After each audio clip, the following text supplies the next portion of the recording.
Hello everyone and welcome to triple I Q. और आज मैं आपको कुछ बहुत ही इम्पोर्टेंट टर्म्स बताऊंगा जो कि इलेक्ट्रिकल मशीन से है। और यहाँ से आपका एक बहुत ही इम्पोर्टेंट कॉन्सेप्ट स्टार्ट हो रहा है। सिंगल फेज इंडक्शन मोटर काम कैसे करता है।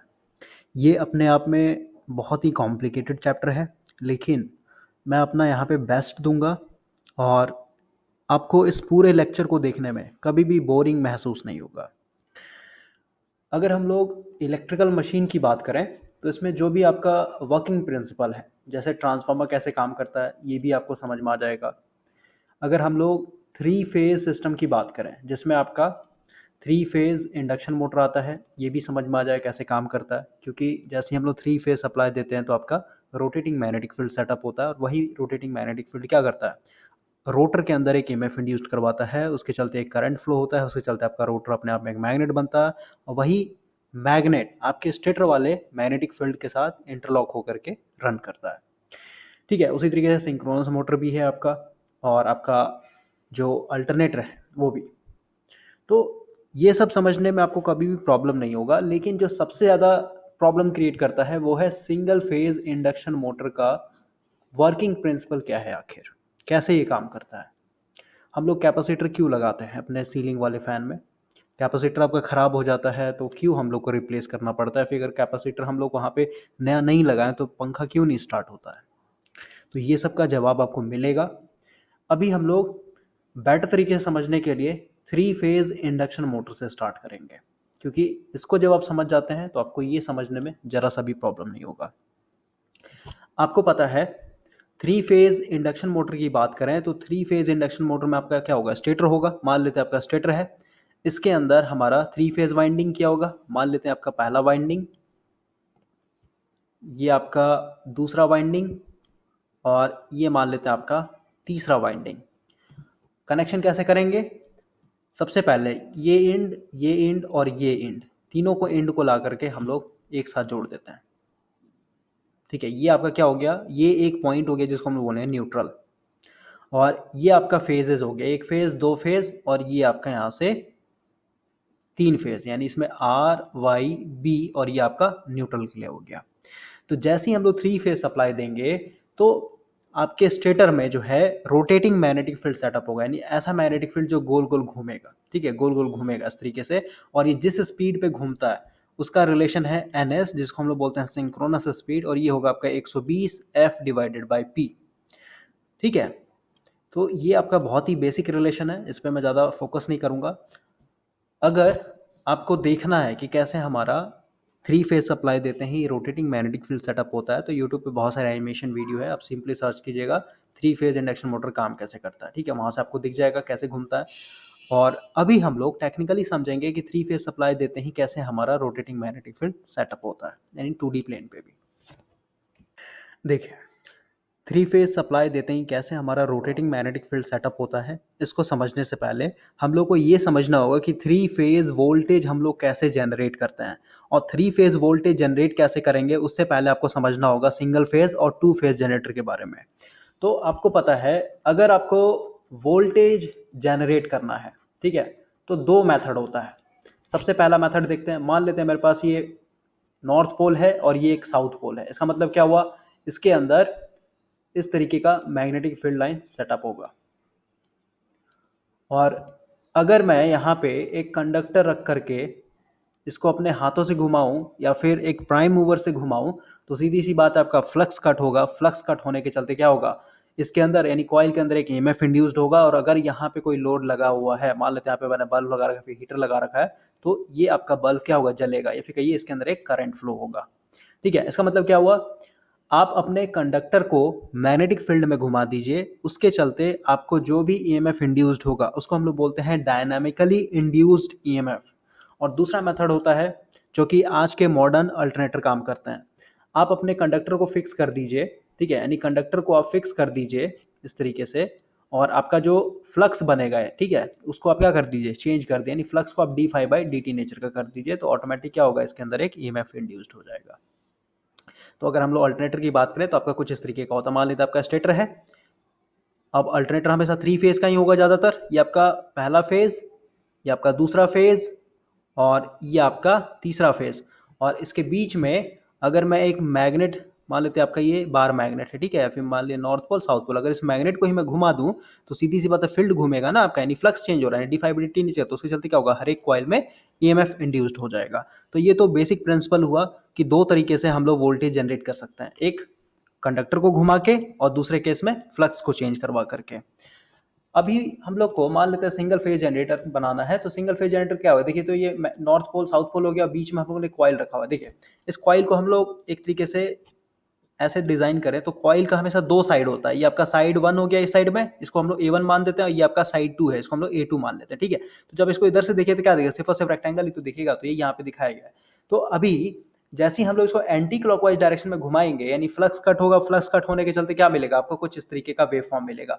अब यहाँ पे आपके मन में एक क्वेश्चन आएगा कि हमेशा साइनोसोडियल वेव फॉर्म की तरह ही क्यों वोल्टेज जनरेट होता है, तो इसका आंसर आपको फील्ड वेक्टर डायग्राम के थ्रू मिलेगा, जो कि ऑलरेडी इस चैनल पे बताया गया है। आप डीसी मशीन का प्लेलिस्ट चेक कीजिएगा, वहाँ पे जो पहला वीडियो उसमें बताया गया है, ठीक है, कि किसी भी कंडक्टर को हम लोग मैग्नेटिक फील्ड में एक तरीके से कट करते हैं तो आपको इसी तरीके का वेव फॉर्म ही क्यों मिलता है। अब अगर हम लोग को टू फेज जनरेटर बनाना है, तो टू फेज जनरेटर बनाने के लिए सीधी सी बात है, आपको दो कॉइल लपेटना होगा, ठीक है, यानी दो कॉइल चाहिए आपको। तो अगर मैं यहाँ पे बनाऊँ, मान लेते हैं आपका नॉर्थ पोल, या आपका साउथ पोल, और ये आपका पहला कॉइल, ठीक है, और एक आपका इसी में होगा दूसरा कॉइल इस तरीके का, यानी इसी के ऊपर परपेंडिकुलर होगा, ठीक है। तो इसको यहाँ पे दिखाया गया है। अब हम लोग मान के चलते हैं कि ये एंटी क्लॉकवाइज डायरेक्शन में 90 डिग्री घूमा है अभी, ठीक है, 90 डिग्री घूमा, इसका मतलब क्या, नॉर्थ साउथ, ये आपका इस तरीके से बना देता हूँ, ये आपका इधर A2 है, ये आपका A1 है, ये आपका B2 है, ये आपका B1 है। अगर हम लोगों ने एंटी क्लॉकवाइज में 90 डिग्री घुमाया है इसको, इसका मतलब क्या, अभी सेकंड केस में आपका क्या होगा, यहाँ पे बनाता हूँ, ये A2 कहाँ आ जाएगा, A2 आपका यहाँ पहुँच जाएगा, ये आपका A2 हो गया। भाई मेरे 90 डिग्री इसको घुमाइएगा तो कहाँ पहुँचे, A2 नीचे आ जाएगा ना, समझ रहे हैं। B1 यहाँ पहुँच जाएगा, देखिए यहाँ पे स्पेस है नहीं, आप इमेजिन कीजिए 90 डिग्री घूमा है, ठीक है, तो A2 कहाँ आ जाएगा, A2 आपका यहाँ पहुँच जाएगा, A1 कहाँ पहुँच जाएगा, A1 आपका यहाँ पहुँच जाएगा, B2 कहाँ पहुँच जाएगा, यहाँ पे B2 पहुँच जाएगा, यहाँ पे B1 पहुँच जाएगा। इसका मतलब क्या हुआ, सबसे पहले मेन मैग्नेटिक फील्ड किसको कौन कट कर रहा है, यही A1 ही तो, आई मीन ए कॉइल ही तो कट कर रहा है, समझ रहे हैं। क्योंकि फील्ड वेक्टर डायग्राम के प्रिंसिपल के हिसाब से अगर आप देखेंगे तो यहाँ पे जो आपका फील्ड होता है, यानी जो मैग्नेटिक फील्ड होता है वो जीरो होता है, ठीक है, यानी सबसे पहले किसने कट किया, कॉइल ए के चलते कट किया, इसलिए यहाँ पे देख रहा है वोल्टेज किससे चलते मिला है हम लोग को, कॉइल ए के चलते, फिर ये फेज ए है आपका ये। उसी तरीके से 90 डिग्री के बाद, यानी 90 डिग्री जब एंटी क्लॉकवाइज घूमता तभी तो बी कॉइल आ रहा है मेन मैग्नेटिक फील्ड में, देख रहे हैं ये बी कॉइल आपका आया हुआ है, इधर आपका नॉर्थ पोल है और इधर आपका साउथ पोल है, ठीक है, यानी 90 डिग्री के बाद ही आपका क्या होगा, ये बी वाला आपको वोल्टेज मिलेगा, यानी बी फेज का वोल्टेज मिलेगा, समझे। तो इसीलिए यहाँ पे क्या हो गया, 90 डिग्री का फेज शिफ्ट हो गया। उसी तरीके से अगर हम लोग थ्री फेज सिस्टम की बात करें, फिर थ्री फेज जनरेटर की बात करें, तो थ्री फेज जनरेटर में क्या होगा, तीन कॉइल डालना पड़ेगा, ठीक है। तो अभी देखिए मेन मैग्नेटिक फील्ड में कौन सा है, ये A1 है या फिर ए कॉइल है, तो इसके चलते क्या मिला आपको, ये ए फेज का आपको पहले वोल्टेज मिला, ठीक है। अब आपको पता है 120 डिग्री, क्योंकि यहाँ से लेके यहाँ तक अगर देखें ए और बी के बीच में देखें तो कितना 120 डिग्री का फेज शिफ्ट है कि नहीं है, समझ रहे हैं। तो 120 डिग्री के बाद आपको कौन सा मिलेगा, फेज बी का मिलेगा, और फिर 240 डिग्री के बाद कहाँ किसका मिलेगा, फेज सी का मिलेगा। तो ये सब आपको कॉन्सेप्ट पता होना चाहिए। एक चीज और मैं आपको बता देता हूँ यहाँ पे, ताकि आप लोगों को कंफ्यूज ना हो। देखिए आप बोलिएगा, अगर हम लोग एंटी क्लॉकवाइज डायरेक्शन में घूम रहे हैं तो ए के बाद तो सी का वोल्टेज मिलना चाहिए था ना, समझ रहे हैं। तो भाई अगर आप इस वेव फॉर्म को ड्रॉ करें, क्योंकि ये पीछे से भी तो चलते हुए आ रहा है, समझ रहे हैं, ये सब आपका पीछे से भी चलते हुए आ रहा है। तो ए के बाद देखिए A2 है ना, A2 का हम लोग कहाँ ले रहे हैं, ऊपर में ले रहे हैं कि नहीं ले रहे हैं, A2 साइड को हम लोग हमेशा पॉजिटिव में ले रहे हैं। अब देखिए तो ये थोड़े, यानी जैसे हम लोग एंटी क्लॉकवाइज घूमेंगे तो सबसे पहले कौन सा C1 आएगा, C1 मतलब क्या है, A1 जब पॉजिटिव में है तो देखिए तो इसी के साथ, यानी A1 के साथ नीचे में आपको C दिख रहा है कि नहीं दिख रहा, फेज C का, फेज सी कौन सा ये है, तो दिख रहा है आपको नेगेटिव में है, यानी ये आपके फेज शिफ्ट को बताता है। C1 है, इसका मतलब क्या है, नीचे है। A2 है मतलब क्या हो, पॉजिटिव में, ठीक है। तो ऐसा नहीं है कि हम लोग A से डायरेक्ट B2 पे पहुंच गए, ऐसा नहीं। C1 के चलते भी वोल्टेज मिलेगा, क्योंकि अब तो C ही आ रहा है ना, ठीक है, लेकिन उसका कहाँ मिलेगा, नीचे में, देख रहे हैं A जहाँ पे है, A जहाँ पे भाई वहाँ पे C भी तो है, क्लियर। तो इसमें वो कंफ्यूजन नहीं होना चाहिए। और अगर हम लोग इस सी को नेगलेक्ट कर दे तो 120 के बाद आपको डायरेक्ट कौन सा मिलेगा, पॉजिटिव वाला बी टू मिलेगा, ठीक है। और वही 240 के बाद कौन सा मिलेगा आपको, पॉजिटिव वाला ये सी टू मिलेगा। इसलिए हम लोग इस तरीके से रिप्रेजेंट करते हैं। और इनके बीच में क्या हो गया, 120 120 120 का फेज शिफ्ट होता है। और ये फेज शिफ्ट को समझना बहुत ही ज़रूरी है। इसको आप नहीं समझिएगा तो कभी भी मोटर का वर्किंग प्रिंसिपल नहीं समझ पाइएगा। तो आई होप कि आपके यहाँ से क्लियर हो गया कि इसमें 90 डिग्री कैसे होता है। इसमें तो कोई फेज ही नहीं, क्योंकि वो अपने आप में अकेला है। इसमें तीनों में 120 120 120 कैसे होता है। अब आगे बढ़ते हैं थोड़ा, ठीक है। यहाँ से हम लोग अपने मेन कॉन्सेप्ट को स्टार्ट करेंगे। थोड़ा सा हेडिंग डाल देता हूँ क्या समझने वाले हैं। मान लेते हैं हम लोग के पास एक 3 फेज इंडक्शन मोटर है, और इस 3 फेज इंडक्शन मोटर में जैसे ही हम लोग 3 फेज सप्लाई देंगे स्टेटर में, तो आपको पता है एक रोटेटिंग मैग्नेटिक फील्ड सेटअप होता है। तो ये रोटेटिंग मैग्नेटिक फील्ड कैसे आता है, यही समझना है। इसको समझ जाते हैं तो आपका 80% कॉन्सेप्ट क्लियर हो गया है, ठीक है। तो ऑलरेडी मैंने इसके ऊपर एक वीडियो बनाया था, लेकिन फिर भी हम लोग अभी बेटर तरीके से समझेंगे। तो अभी थोड़ा सा इमेजिनेशन करवा देते हैं। मान लेते हैं आपके पास ये स्टेटर हो गया, और इस स्टेटर के अंदर कुछ इस तरीके का 3 फेज वाइंडिंग किया हुआ है। आपका पहला फेज, ये दूसरा फेज और ये तीसरा फेज। इसको कनेक्ट कैसे करेंगे, तो सबका एक कॉमन ले लेते हैं। इसको इधर ला लीजिए, इसको भी इधर ले आइए, और इस वाले को भी यहाँ पे ला करके जोड़ दीजिए। यानी आपका क्या हो गया, न्यूट्रल हो गया। और इसके अंदर, इसके अंदर और इसके अंदर ये RYB हो गया एक तरीके से, ठीक है। इसमें हम लोग सप्लाई देंगे। थोड़ा सा पाउज होइए, आपको बेसिक तरीके से 3 फेज सिस्टम का कॉन्सेप्ट देना पड़ेगा। मान लेते हैं ये मेरे पास एक बल्ब है, तो बल्ब को हम लोग रेजिस्टेंस से दिखा सकते हैं, और यहाँ से मैंने बैटरी से जोड़ दिया प्लस माइनस। ये क्या हो गया, सिंगल फेज इसको बोलते हैं, जिसमें आपका एक पॉजिटिव यानी हॉट वायर हुआ और एक आपका न्यूट्रल वायर हुआ। ये आपका रेजिस्टेंस मान लेते हैं R ओम का। इसी तरीके से मैंने यहाँ पे एक और बैट लगाया प्लस माइनस, यहाँ पे वही सेम बल्ब यानी जिसका रेजिस्टेंस इसके बराबर है, इसके साथ जोड़ दिया। अगेन ये क्या हो गया, अब आपका ये 2 फेज सिस्टम हो गया। इसका प्लस हो गया, इसका माइनस हो गया। इसी तरीके से अगर मैं यहाँ पे एक और वही सेम बल्ब जोड़ दूँ, यानी इसका भी रेजिस्टेंस R होगा, तो ये क्या हो गया आपका प्लस माइनस, यानी ये 3 फेज सिस्टम हुआ। मैनुअली तरीके से अगर समझना है तो ये मान लेते हैं V वोल्ट है, यहाँ पे V वोल्ट है, यहाँ पे V वोल्ट है। तो भाई इसमें प्रॉब्लम क्या है, इसमें प्रॉब्लम ये है कि इसमें आपको कितना तार यूज़ करना पड़ रहा है, 1 2 3, यानी 3 फेज कितना वायर हो गया, 1 2 3, और ये 1 2 3 यानी 6 वायर। 3 फेज 6 वायर, तो ये आपके लिए क्या है, बहुत ही ज़्यादा महंगा पड़ेगा ना। आपको 6 तार लेकर के जाना पड़ेगा, तब जाकर के आपको 3 बल्ब इस तरीके से जलेगा। तो हम लोग क्या करते हैं, इसको थोड़ा सा मिनिमाइज करते हैं। मिनिमाइज कैसे करेंगे, तो आप साफ साफ देख रहे हैं ये न्यूट्रल है, ये वाला न्यूट्रल है, ये वाला भी न्यूट्रल है, और ये वाला भी न्यूट्रल है। तो हम लोग क्या करेंगे, इसको यहाँ से रब कर देंगे, इसको यहाँ से मिटा देते हैं, ठीक है। कलर थोड़ा सा मैं कर लेता हूँ।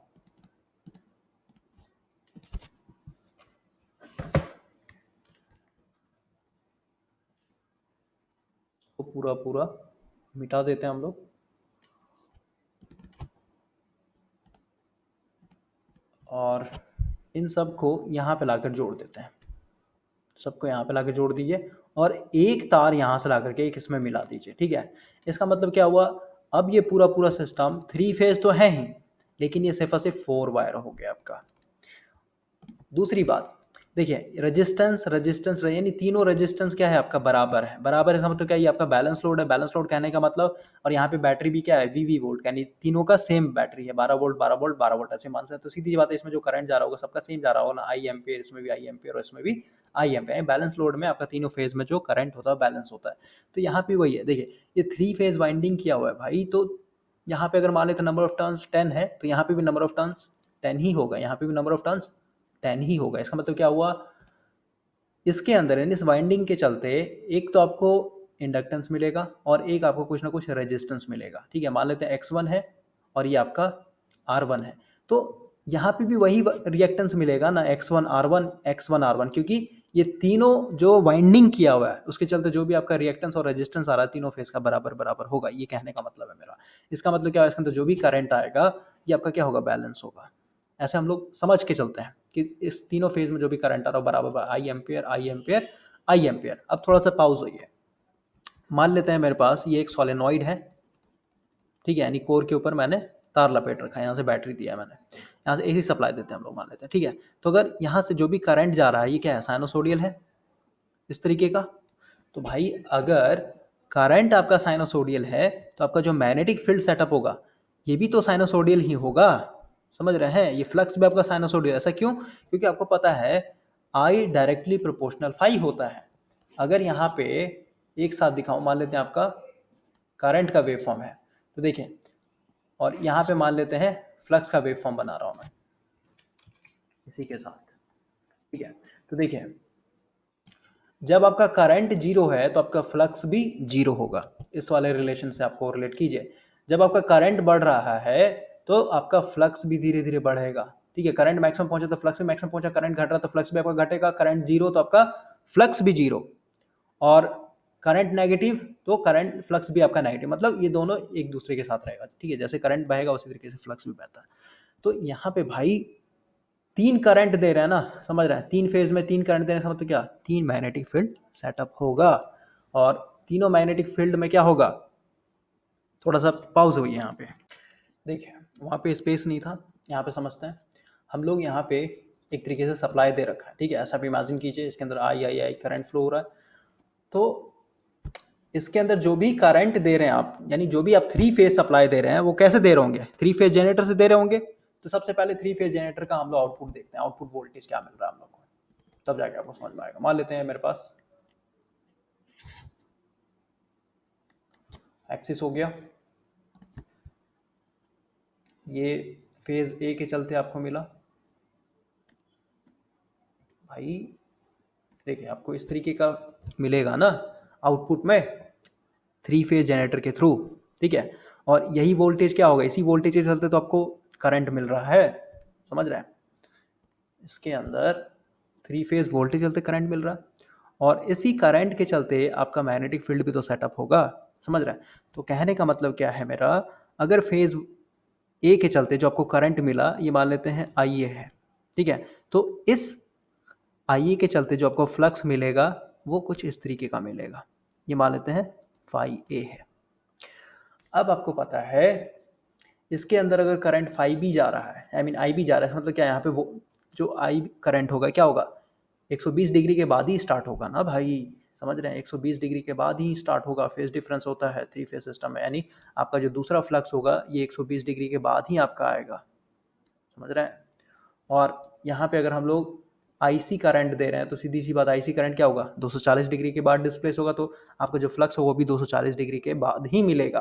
कहने का मतलब आपका जो फ्लक्स का वेव फॉर्म बनेगा, तीनों वाइंडिंग का जो फ्लक्स का वेव फॉर्म देखिएगा तो आपको कुछ इसी तरीके का मिलेगा, ठीक है। मान लेते हैं आपका फाई ए है, ये आपका फाई बी है, और ये आपका फाई सी है, और ये तीनों सेम मैग्नीट्यूड का होगा, इसको बोलते हैं मैग्नीट्यूड, ठीक है। ये तीनों सेम मैग्नीट्यूड का होगा, क्यों, क्योंकि तीनों में जो करंट जा रहा है बराबर बराबर जा रहा है, तीनों में करंट बराबर बराबर क्यों जा रहा है, क्योंकि आपको पता है जो रिएक्टेंस और रेजिस्टेंस मिल रहा है तीनों फेज का बराबर बराबर है। आपको पता है करंट आई इक्वल टू क्या होता है, V divided by Z AC के लिए, या फिर कहिए वी डिवाइडेड बाय आर। तो अगर आपका आर जो है हर एक वाइंडिंग का बराबर है, या फिर कहीं जेड जो हर एक वाइंडिंग का बराबर है, तो आपको करंट भी तो बराबर मिलेगा, समझ रहे हैं। वोल्टेज अगर आपका कांस्टेंट है तो क्लियर, उसके चलते आपको जो मैग्नेटिक फील्ड का वेवफॉर्म मिलेगा भी इसी तरीके से सेटअप होगा। तो अभी हम लोग बनाते हैं डायरेक्ट, देखिए ये आपका फ्लक्स मैं बना रहा हूँ, ये आपका फ्लक्स है, ठीक है, ये आपका फेज ए के चलते मिला। अब इसको हम लोग दो पार्ट में बांट देते हैं, पहला दूसरा, पहला दूसरा, ठीक है। ये दूसरे वाले को दूसरे के साथ मिला देंगे,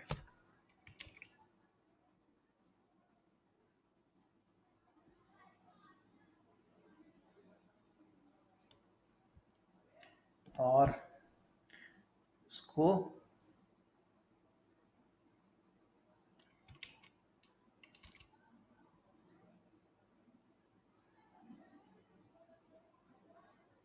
इसके साथ मिला देंगे, ठीक है।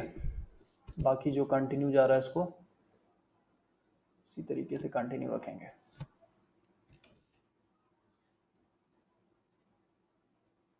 यहाँ पे बस इमेजिन कीजिए, डायग्राम कुछ खास बनेगा नहीं, बाद में हम लोग कोरिलेट कर लेंगे।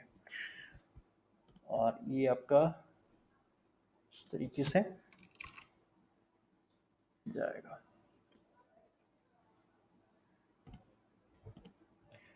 देखिए ये आपका पूरा पूरा मैक्सिमम वैल्यू हो गया।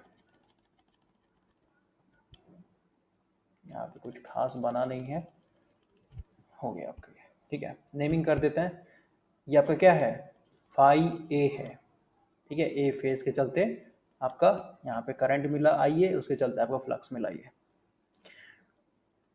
ये वाला क्या होगा, फाई बी होगा, और ये वाला क्या होगा, फाई सी होगा। अब थोड़ा सा हम लोग देखते हैं, ये तो आपका जीरो है।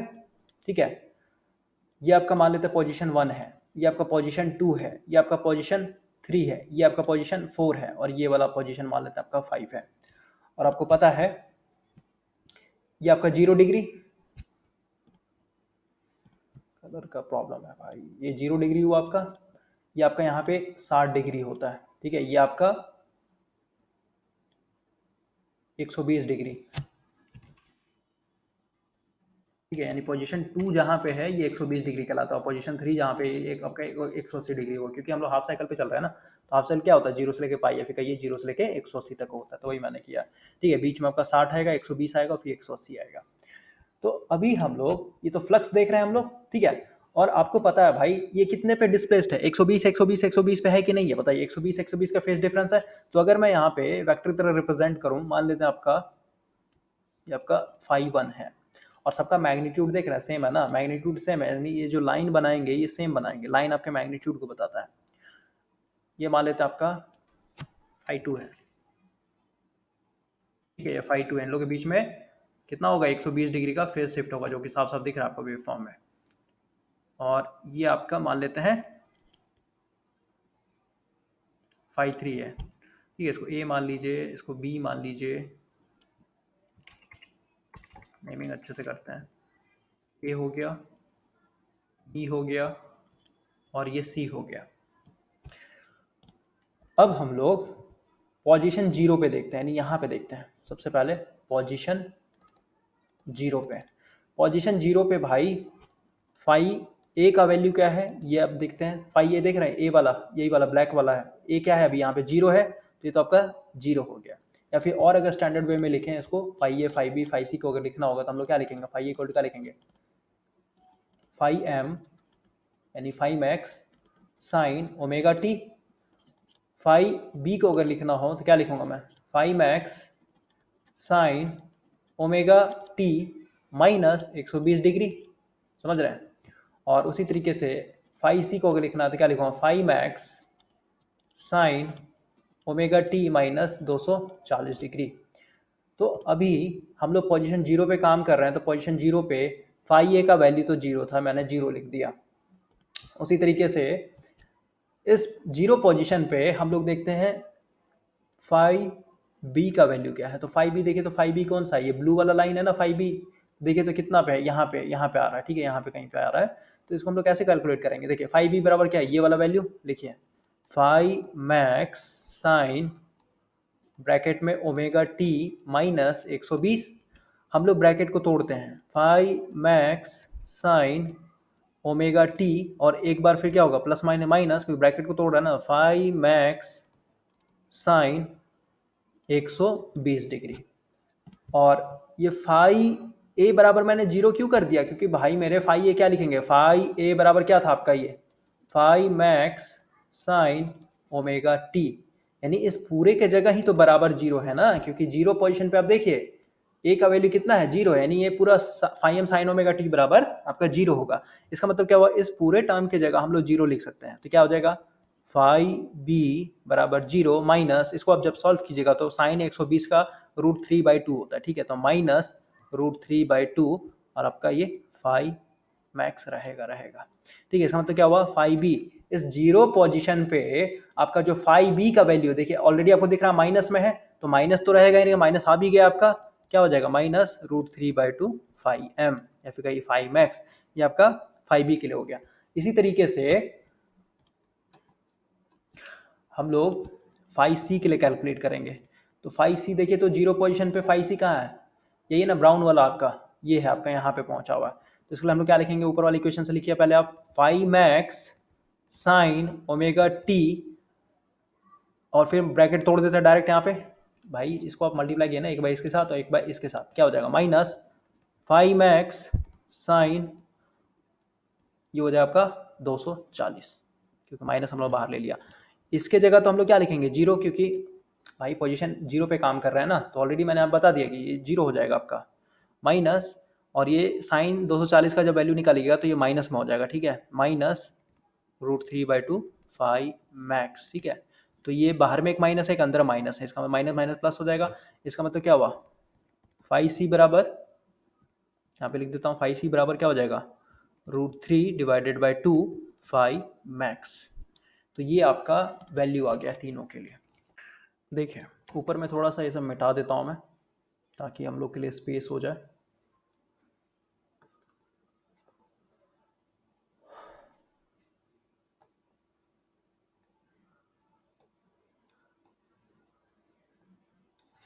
देखिए यहाँ पे साइड में लिखता हूँ, five A equal to 0, five B equal to minus √3/2 five max, और फाइव सी इक्वल टू हो गया आपका √3/2 फाइव मैक्स, ठीक है। ये वैल्यू आ गया तीनों के लिए। अब हम लोग इनको रिप्रेजेंट करेंगे इस वेव फॉर्म के थ्रू, यानी ये वेक्टर जैसे रिप्रेजेंट किया, इसी को लेकर के चलना है, क्योंकि सब में 120 का है। देखिए फाइव ये तो जीरो है, फाइव ये कहाँ पे है, इस डायरेक्शन में, यानी ये पॉइंट, देखिए ये पॉइंट को पहले मैं लोकेट करता हूँ, ये मान लीजिए हम लोग का पॉइंट है, यानी सेंटर पॉइंट है, तो ये सेंटर पॉइंट मैं यहाँ पे लोकेट कर देता हूँ। तो भाई फाइव ये तो जीरो है, यानी इस डायरेक्शन में कोई भी आपको दिखाना नहीं पड़ेगा, वो तो खत्म ही हो गया, जीरो हो गया एक तरीके से समझने के लिए, ठीक है। फाइव बी की बात करें तो माइनस में है आपका, ठीक है, तो फाइव बी देखिए, फाइव बी आपका ये है, ठीक है, तो ये तो पॉजिटिव डायरेक्शन में है ना, तो इसका नेगेटिव डायरेक्शन किधर होगा, इस साइड में होगा नेगेटिव डायरेक्शन, समझ रहे, इसका मतलब क्या, इस डायरेक्शन में आप दिखा दीजिए √3/2 फाइव मैक्स, ठीक है, ये आपका फाइव बी हो गया, किसमें, माइनस में। तो ऑलरेडी जब हम लोगों ने इस डायरेक्शन को दिखा दिया माइनस में, तो यहाँ पर माइनस लिखने की जरूरत नहीं है हम लोग को, ठीक है। और फाइव सी देखिए, तो फाइव सी कहाँ पे है, यहाँ पे, ठीक है, तो फाइव सी तो आपका पॉजिटिव में नहीं, इसी के साथ रहेगा आपका, ये मान लेता आपका फाइव सी हो गया, ठीक है। और इन दोनों का रिजल्टेंट क्या होगा, एडिशन होगा, वेक्टर एडिशन, यानी इसके पैरेलल लेके जाइए, ये इसके पैरेलल जाएगा, ठीक है, और ये वाला इसके पैरेलल आ जाएगा, ठीक है। तो ये आपका क्या हुआ, ये आपका दोनों के चलते आपको रिजल्टेंट मिला, जिसको हम लोग बोलेंगे फाई आर। अब इस फाई आर का मैग्नीट्यूड कितना होगा ये भी कैलकुलेट कर लेते हैं, तो अभी हम नेमिंग करते हैं, मान लेते हैं ओ है, ठीक है, ये पोजीशन ओ है, ये मान लेते हैं बी है, और ये मान लेते हैं ए है, ठीक है। और इसमें मैं परपेंडिकुलर एक लाइन ड्रॉ कर रहा हूँ, ये परपेंडिकुलर लाइन ड्रॉ कर रहा हूँ, तो यहाँ पे एक और पॉइंट आ गया, तो मान लेते हैं डी है, ठीक है। तो अभी हम लोग ट्राइंगल ओ बी डी में चल रहे हैं, ओ बी डी में, देखिए आपका फाइव सिक्स में यहाँ पे बड़ा बना देता है, यही है ना, समझ रहे हैं, ये आपका फाइव सी हुआ, ये वाला,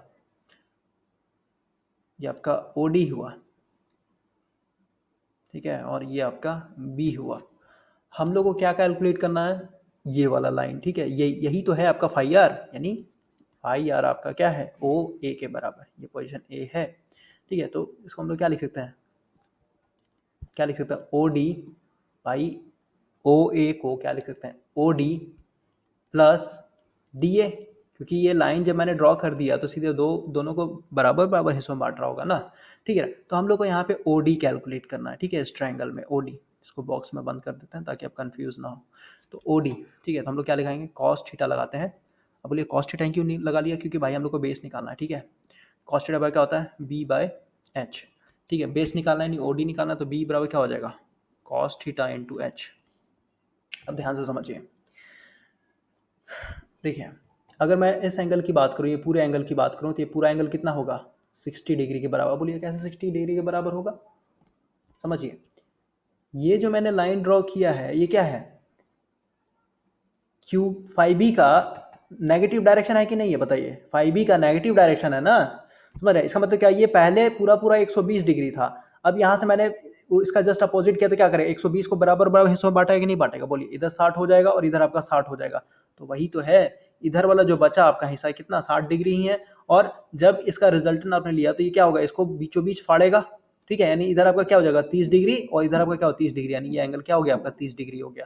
ठीक है, तो अब हम लोग b बराबर क्या लिखेंगे, कॉस थीटा कितना है 30, h कितना है, h तो यही ना है हाइपोटेनस, यानी फाई सी, और कॉस 30 बराबर आपको पता है, देखिए इसको अब ऊपर लिखेंगे हम लोग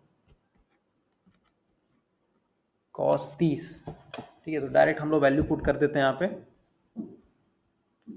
ये हो जाएगा आपका √3/2 इंटू एच कितना है आपका 5c है, और ये बेस है, बेस की जगह हम लोग क्या ले ओडी, ठीक है, यानी b बराबर ओडी बराबर √3/2 5c।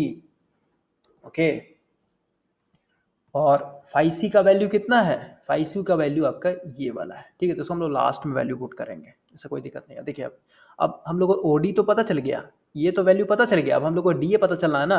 तो आपको पता है ये जब लाइन मैंने परपेंडिकुलर ड्रॉ किया तो दोनों को बराबर बराबर हिस्सों में बांट रहा होगा, नहीं बांट रहा होगा बोलिए, यानी ये जो डीए है, डीए भी किसके बराबर आएगा, इसी के बराबर आएगा। ठीक है, आप ऐसे कैलकुलेट कर लीजिएगा, यानी अब मुझे ओ ए अगर निकालना है, phi R equal to O A equal to O D plus D A, क्या हो जाएगा, इसको दो बार जोड़ना पड़ेगा, यानी √3/2 फाई सी प्लस √3/2 फाई सी, यानी क्या हो जाएगा आपका 2 √3/2 फाई सी, 2 से 2 कट जाएगा, यानी कितना आ गया √3 फाई सी, और फाई सी का वैल्यू हम लोग यहाँ पे पुट कर देते हैं, फाई सी का वैल्यू ये वाला वैल्यू पुट कर देंगे यहाँ पे। ठीक है, यानी फाई आर इक्वल टू क्या हो जाएगा √3 इंटू √3 क्या हो 3 फाई सी डिवाइडेड बाई 2, ये आपका आ गया रिजल्टेंट फ्लक्स। ठीक है, जिसका डायरेक्शन इधर की तरफ है। ये मैंने कैलकुलेशन इसलिए किया ताकि आप किसी को समझा सके, कैलकुलेशन करना जरूरी नहीं था यहाँ पे, तो आपको बस डायरेक्शन से मतलब है ना, लेकिन बताना जरूरी था मेरे लिए, इसलिए मैंने आपको बता दिया। ठीक है, तो आपका फाइव आर हो गया। अब इसी तरीके से हम लोग इस पोजीशन 1 पे देखते हैं। देखिए पोजीशन 1 पे अब बात करते हैं, पोजीशन 1 मतलब यहाँ पे।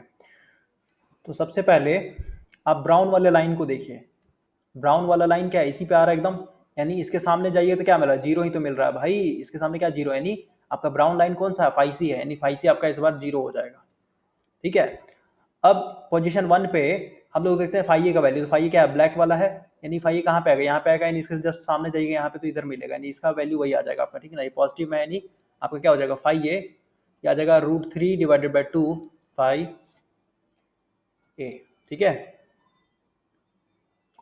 सॉरी फाई मैक्स होगा ना कैलकुलेट करने पे फाई एम। और उसी तरीके से आप लास्ट बचा आपका फाइव बी, तो फाइव बी देखिए पोजीशन 1 पे कहाँ पे है, इधर नेगेटिव में है, यानी यहाँ पे आ रहा है, इसको आप सामने दिखे तो यहाँ पे माइनस में आएगा, यानी क्या हो जाएगा आपका माइनस √3/2, ये हो जाए आपका फाइव एम। अब फिर से हम लोग इसको वेक्टर की तरह रिप्रेजेंट करेंगे। देखिए सबसे पहले सेंटर मान लेते हैं ये, ठीक है, ये वाला ये जो था आपका सेंटर, हम लोग को सबसे पहले फाई सी देखना था, फाई सी तो जीरो है, ये तो खत्म हो गया, इसको रिप्रेजेंट कर नहीं सकते हम लोग। फाई है, फाई देखिए तो किस डायरेक्शन में, फाई आपका इस डायरेक्शन में है, ये वाला फाई है, और फाई यहाँ पे अगेन पॉजिटिव में है, तो फाई को हम लोग इस डायरेक्शन में दिखा देते हैं। ठीक है, ये आपका फाई ए हो गया, और आपका ये जो फाई बी है क्या है, नेगेटिव डायरेक्शन में है, तो फाई बी कौन सा है, ये आपका ये है बी वाला, तो इसके जस्ट आप नेगेटिव डायरेक्शन क्या होगा आपका ये वाला, समझ रहे हैं। तो इन दोनों का भाई आपका फाइव बी, अब इन दोनों का रिजल्टेंट क्या होगा, दोनों को पैरेलल जोड़ दीजिए, समझ रहे हैं, दोनों को जब आप पैरेलल जोड़िएगा तो आपको कुछ इस तरीके का मिलेगा आपको रिजल्टेंट, ये आपका फाइव होगा। अगेन यहाँ पे फाइव उसी तरीके से कैलकुलेट कीजिएगा जैसे भी मैंने बताया था। तो यहाँ पे डायरेक्शन से मतलब होता है हम लोग को। ठीक है, आप किसी एक ट्रायंगल में चल लीजिएगा ना, जैसे आप बताओ इसको परपेंडिकुलर ड्रॉ कर लीजिएगा, तो फाइव आपको मिलेगा यहाँ से। ठीक है, तो देख रहे हैं आप फ्लक्स का जो रिजल्टेंट फ्लक्स का डायरेक्शन इधर हो गया। अब उसी तरीके से अगर हम लोग पोजीशन 3 पे देखें, आई मीन 2 पे देखें, पोजीशन 2 पे अगर आप देखते हैं तो यहाँ पे लिखता हूँ पोजीशन 2, पोजीशन 2 पे देखिए आपका ये ब्लू वाला लाइन क्या है, जीरो ओरिजिन पे है, यानी क्या हो गया फाइव बी इस बार आपका जीरो हो गया। उसी तरीके से फाइव ये देखते हैं, तो फाइव ये कहाँ पे है, ऊपर में, यानी आपका हो जाएगा पॉजिटिव में, यानी √3/2 फाइव एम। और फाइव से अगर देखते हैं पोजीशन 2 पे, तो ये कहाँ पे है, फाइव सी कौन सा, ब्राउन है नीचे में, माइनस में। ठीक है, एंड माइनस √3/2 फाइव एम हो जाएगा। इसको आप रिप्रेजेंट कर लिए, फाइव जीरो तो जीरो ही है, फाइव क्या पॉजिटिव में, तो इसको इधर से रिप्रेजेंट करेंगे, ये आपका फाइव हो गया। फाइव सी क्या है, नेगेटिव में, तो फाइव सी इधर है तो नेगेटिव, यानी उसके जस्ट अपोजिट में जाएगा इस तरीके से। ठीक है, आपका ये फाइव सी हो गया। अब इन दोनों रिजल्टेंट देखिएगा तो क्या होगा, इस तरीके से हो गया आपका, यानी ये आपका क्या होगा फाइव आर। अब देखिए तो ध्यान से देखिए आप, पोजीशन 0 पे आपका रिजल्टेंट फ्लक्स नीचे की तरफ था, पोजीशन 1 पे आपका जो रिजल्टेंट फ्लक्स था ये इस डायरेक्शन यानी यहाँ पे पहुँच गया था, और पोजीशन 3 पे जो रिजल्टेंट फ्लक्स था ये इस डायरेक्शन में पहुँच गया था। उसी तरीके से जैसे जैसे 3 पे 4 पे 5 पे कैलकुलेट कीजिएगा तो आपका ये क्या हो रहा है, देख रहे हैं, रोटेटिंग मैग्नेटिक फील्ड सेटअप हो रहा है। ओके, तो ये कॉन्सेप्ट है आपका। और ये रोटेटिंग मैग्नेटिक फील्ड हम लोग को क्यों मिला, सोचने वाली बात है। ये इसलिए मिला क्योंकि इनके बीच में 120 120 120 का फेज डिफरेंस था। अगर फेज डिफरेंस नहीं होता, जैसे अगर मैं यहाँ पे आते हैं, ठीक है, यहाँ पे बनाता हूँ, अगर फेज डिफरेंस नहीं होता इन लोग में, समझिए, ये मान लेते हैं फेज ए हो गया, मान लेते हैं ये हम लोग का फेज बी हो गया, ठीक है, तीनों को फेज में रख रहा हूँ, ये फेज बी हो गया, और ये मान लेते आपका फेज सी हो गया।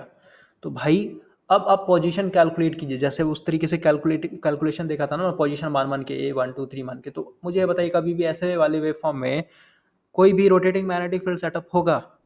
नहीं होगा, ठीक है।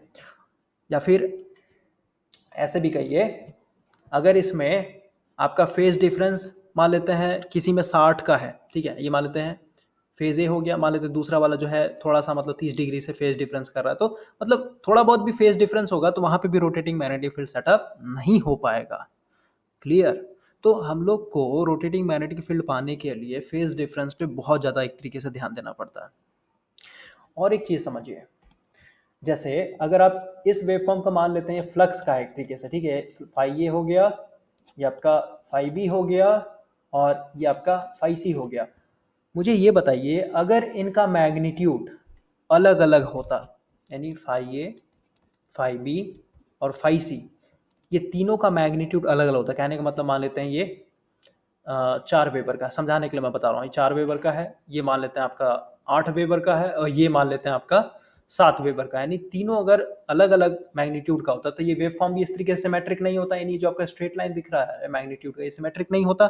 इसके चलते आपको जो एक तरीके से टॉर्क मिलता है, फिर कहिए जो आपका magnetic, I mean rotating magnetic field मिलता है, वो भी क्या होता है, अलग अलग नेचर का होता है। कहीं पे आपका रिजल्टेंट फ्लक्स बहुत ज़्यादा होता, कहीं पे आपका बहुत कम हो जाता, कहीं पे बहुत ज़्यादा होता, कहीं पे आपका कम होता। इसका मतलब क्या, आपको अगेन जो टॉर्क मिलता है वो कभी भी यूनिफॉर्म नहीं मिलता, ठीक है।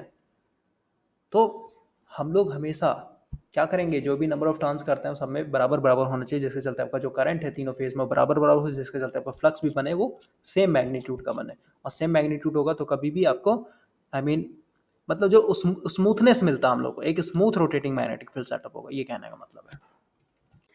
देखिए, इतना कुछ समझने के बाद अब यहाँ से आपका सिंगल फेज इंडक्शन मोटर का वर्किंग प्रिंसिपल स्टार्ट हो रहा है। आप इमेजिन कीजिए, आपके पास एक सिंगल फेज इंडक्शन मोटर है। तो इसका मैं थोड़ा सा ढांचा बना देता हूँ। ये मान लेते हैं आपके पास कोर है, जिसके ऊपर सिंगल फेज आपने वाइंडिंग किया हुआ है।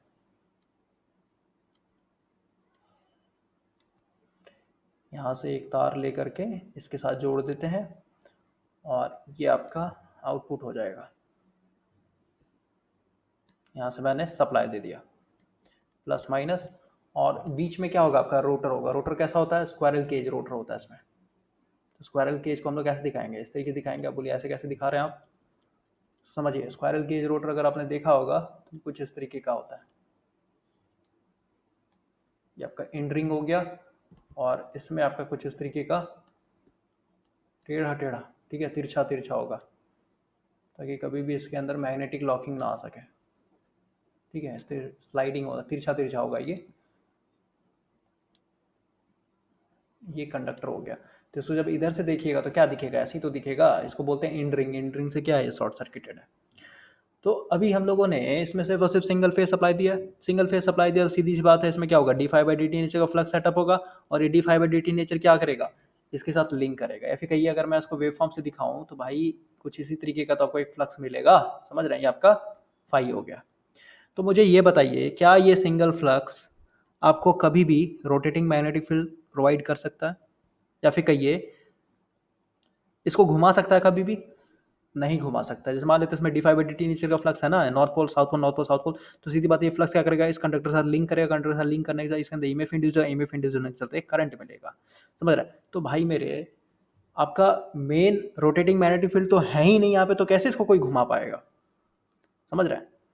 तो अभी हम लोग क्या करेंगे, एक ऑक्सिलरी वाइंडिंग का सहारा लेते हैं। ऑक्सिलरी वाइंडिंग कहने का मतलब यहाँ पे एक और वाइंडिंग प्लेस कर देंगे ऊपर में, इस तरीके से, यहाँ पे इस तरीके से। थोड़ा सा मैं कनेक्शन अलग तरीके से समझाता हूँ, फिर उस पर आएंगे।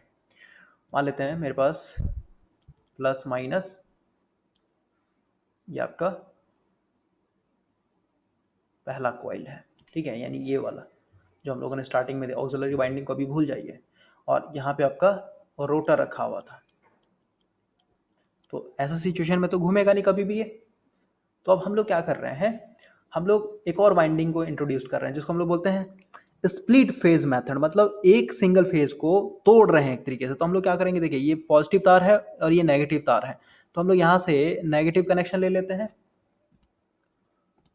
देखिए यहाँ से नेगेटिव कनेक्शन में ले लेता हूँ और यहाँ से मैं पॉजिटिव कनेक्शन ले लेता हूँ और इसमें एक और वाइंडिंग लगा देता हूँ। अब क्या हुआ, सप्लाई तो आप सिंगल फेज ही दे रहे हैं, लेकिन इसके अंदर दो वाइंडिंग आ चुका है और दोनों वाइंडिंग के चलते भाई दो फ्लक्स जनरेट होगा ना अब, क्योंकि दोनों वाइंडिंग देख रहे हैं पैरेलल में है। क्योंकि यहाँ पे आते ही करंट क्या हो, दो पार्ट में टूट रहा है ना, इधर से जो भी करंट आ रहा है मेन करंट आई एम्पियर, इस पॉइंट पे आते दो पार्ट में टूट रहा है I1 I2, और आपको पता है साफ साफ दिख रहा है दोनों पैरेलल, तो वोल्टेज सेम होगा दोनों के पास, ठीक है। तो यहाँ पे दो फ्लक्स मिलेगा। और अभी अगर मैं यहाँ पे एक कैपेसिटर लगा दूं, अगर यहाँ पे मैं एक कैपेसिटर लगा दूं तो सीधी सी बात है, इसके अंदर जो करंट होगा यानी I2 जो होगा वोल्टेज से लीड करने लगेगा, समझ रहे हैं। तो अब अगर हम लोग फेज डिफरेंस की बात करें, तो ये वाला भाई इंडक्टिव नेचर का है कि नहीं है लोड, बोलिए। तो ये तो आपका करंट मान लेते हैं, इसको रेफरेंस मान लेते हैं I1 है, ठीक है। लेकिन अगर हम लोग और I1 के चलते क्या मिलेगा, एक फ्लक्स मिलेगा, मान लेते हैं आपका फ्लक्स है, क्योंकि इसी को रेफरेंस मान के चलते ओरिजिन से स्टार्ट कर देते हैं हम लोग। लेकिन ये जो करंट है I2, ये I2 क्या होगा, 90 डिग्री के बाद है ना, 90 डिग्री आगे है ये एक तरीके से। तो सीधी सी बात है, इस लीडिंग करंट के चलते जो फ्लक्स मिलेगा ये भी आपका क्या होगा, 90 डिग्री आगे होगा, ठीक है। ये आपका φ1 मान लेते हैं और आपका ये φ2 मान लेते हैं, इस तरीके से आप समझ सकते हैं। तो भाई यहाँ पे फेज डिफरेंस दिखाया गया है, ठीक है। यानी हम लोग जैसी ऑक्सिलरी वाइंडिंग अपने इंडक्शन मोटर में डालते हैं और उसके साथ अगर एक कैपेसिटर डाल देते हैं हम लोग, तो वहाँ पे क्या हुआ, कैपेसिटर आपका फेज शिफ्ट प्रोवाइड करने में हेल्प करता है, जिसके चलते आपको करंट में भी आगे पीछे होने लगेगा। करंट में आगे पीछे हो रहा है तो सीधी बात है फ्लक्स में भी आपको आगे पीछे दिखेगा। अब यहाँ पे वही जैसे हम लोगों ने थ्री फेज सिस्टम में कैलकुलेट किया था, जैसे आपका 0 हो गया, ये आपका मान लेते हैं 60 हो गया, ठीक है, और ये आपका मान लेते हैं 180 हो गया। तो इसमें पोजीशन मान के चलिएगा, पोजीशन 1 यानी 0 1 2। तो अगेन यहाँ पे क्या मिलेगा आपको, ए रोटेटिंग मैग्नेटिक फील्ड, समझ रहे हैं। और वो रोटेटिंग मैग्नेटिक फील्ड क्या करेगा, इस रोटर को घुमाने के लिए सफिशिएंट होगा, क्योंकि जितने भी सिंगल फेज इंडक्शन मोटर होते हैं बहुत ही छोटे छोटे हॉर्स पावर के होते हैं, फिर कई किलोवाट के होते हैं, ठीक है। जैसे आपका वॉशिंग मशीन हो गया, आपका वैक्यूम क्लीनर हो गया, आपका हेयर ड्रायर हो गया, यहाँ तक कि आपका सीलिंग फैन हो गया, टेबल फैन हो गया, ठीक है। तो वो हैवी लोडेड नहीं है, ठीक है। तो ये जो यहाँ पे आपको रोटेटिंग मैग्नेटिक फील्ड होगा मिलेगा, वो इनफ होता है इसको घुमाने के लिए, वो इनफ टॉर्क दे देगा आपको, समझे। और यही रीज़न है कि अगर आपका कैपेसिटर खराब हुआ, ठीक है, मान लीजिए कैपेसिटर धीरे धीरे पुराना हो रहा है, धीरे धीरे पुराना हो रहा है, इसका मतलब क्या, आपका ये जो करंट लीड कर रहा था इस वाले करंट से, वो कम लीड करने लगेगा।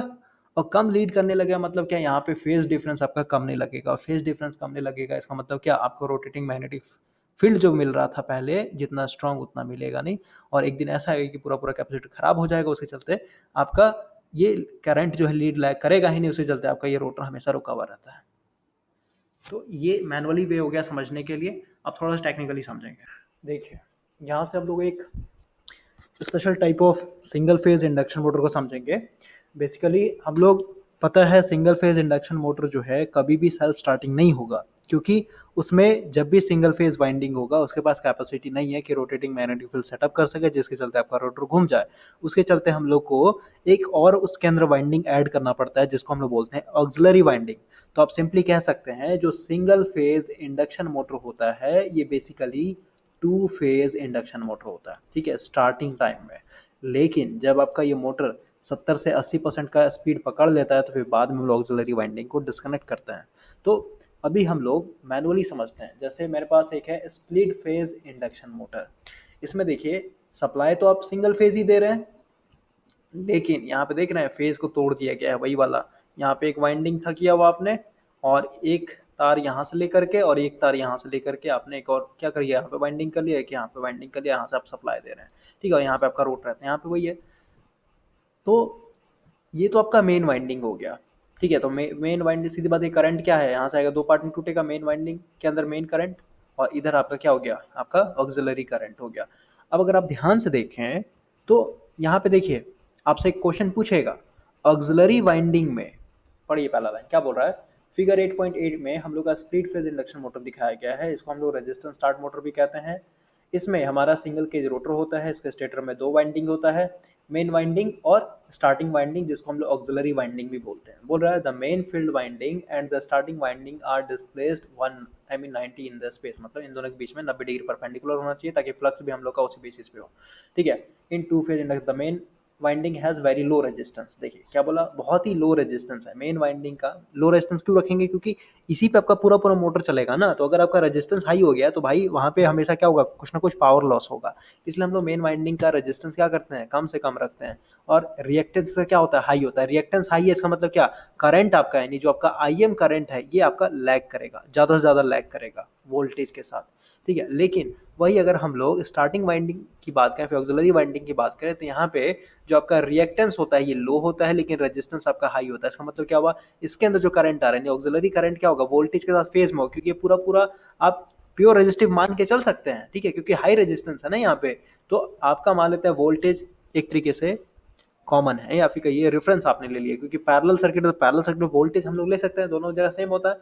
तो इसी के साथ आपका क्या होगा, ये आई ए करंट हो जाएगा, क्यों, क्योंकि ये प्योर रेजिस्टिव है। लेकिन हम आई एम की बात करें तो आई एम क्या होगा आपका 90 डिग्री, या फिर कहिए कुछ एंगल से आपका क्या करेगा, लैग करेगा, थीटा डिग्री से लैग करेगा।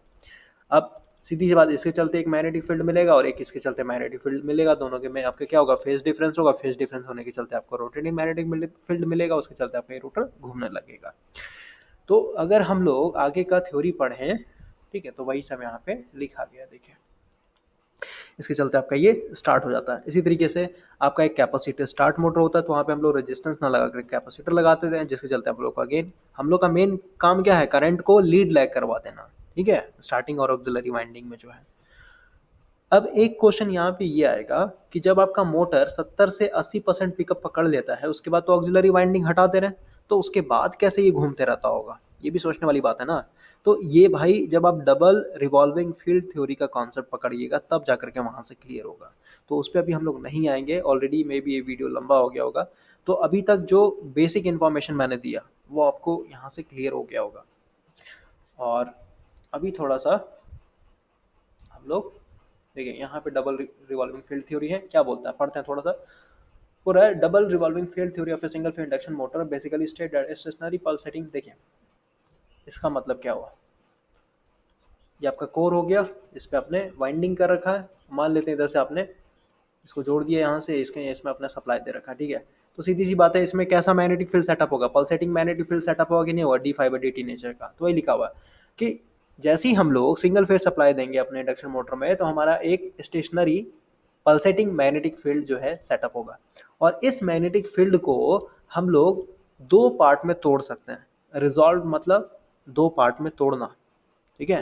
अगर आपको वेक्टर का नॉलेज होगा तो वहाँ पे वेक्टर रिजोल्यूशन कैसे करते हैं आपको पता होगा, ठीक है। यानी इसको हम लोग दो पार्ट में तोड़ सकते हैं, each of equal magnitude but of rotating in opposite direction. देखिए यहाँ पे लिखा हुआ ये हम लोग का क्या है, यहाँ पे सप्लाई दिए प्लस माइनस, उसके चलते हम लोग को ये फ्लक्स मिला, ठीक है। तो हम लोग जैसे लिख रहे थे five max sine omega T, तो भाई इसको हम लोग फाइन लिख के क्या लिखा, B max sine omega T लिख सकते हैं इंटू कॉस अल्फा। अल्फा क्या है हमारा एंगल है। अब इसको क्या किया, देखिए आपको फार्मूला, ये ट्रिगो का फार्मूला लगा है, साइन ए इंटू कॉस बी। इसको हम लोग तोड़ते हैं इस तरीके से। अब यहाँ पे वही है, ये पूरा पूरा ए पार्ट हो गया, और ये पूरा पूरा आपका, सॉरी ये तो कांस्टेंट वैल्यू हो गया, ये आपका पूरा पूरा ए पार्ट हो गया साइन ओमेगा टी, और ये कॉस अल्फा क्या हो गया, ये बी पार्ट हो गया, ए हो गया और ये बी हो गया। इसको हम लोग इस फॉर्मूला पे ब्रेक करेंगे, तो ये आपका यहाँ पे ब्रेक करके यहाँ पे वैल्यू पुट कर दिया गया। अब देखिए क्या बोला, the first term of on the right hand side of equation इतना है, ये वाला, ठीक है, ये वाला फर्स्ट टर्म जो है आपका represent the equation of revolving field moving in the positive alpha direction. तो ये सब भाई थोड़ा सा कॉम्प्लिकेटेड हो जाएगा, ठीक है, तो इस वीडियो में तो कवर हो नहीं पाएगा, मैं आपको बताना चाहता हूँ, ठीक है। तो टाइम मेरे पास रहेगा तो इसके ऊपर वीडियो बना दूंगा, वहाँ से आपका पूरा पूरा जीरो से अगेन चलेंगे, पूरा पूरा आपको कॉन्सेप्ट क्लियर हो जाएगा।